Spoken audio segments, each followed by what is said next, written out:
Scarlett sat alone in her dimly lit apartment, the glow from the TV flickering against the walls.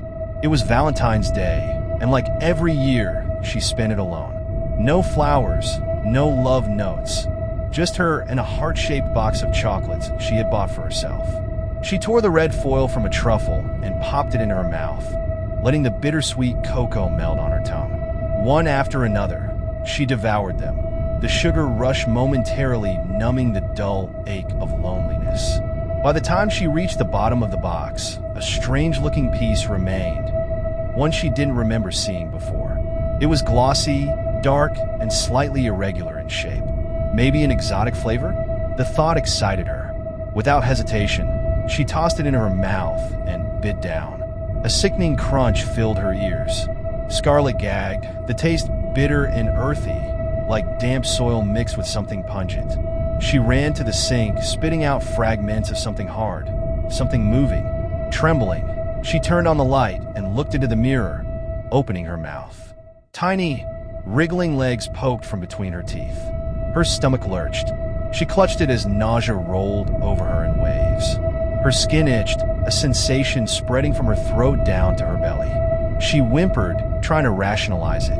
Maybe it was just her mind playing tricks, just a bad piece of chocolate.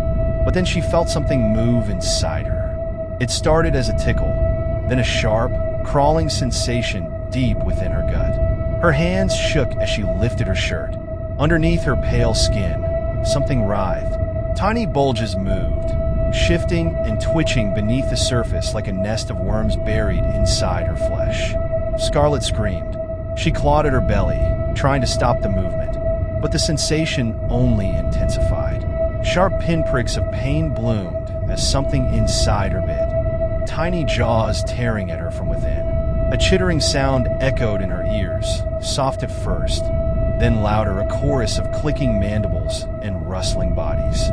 She collapsed to the floor, convulsing. Her mouth opened in a silent wail as thick, black liquid oozed from between her lips.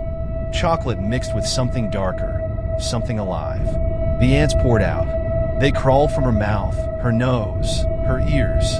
They streamed from her splitting belly, their tiny legs coated in the remnants of her insides.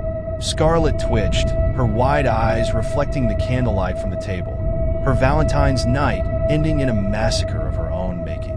The last thing she saw was the empty candy box beside her. That's when she noticed the recall sticker that had faded. The sticker that said, "Warning, chocolate-covered fire ants."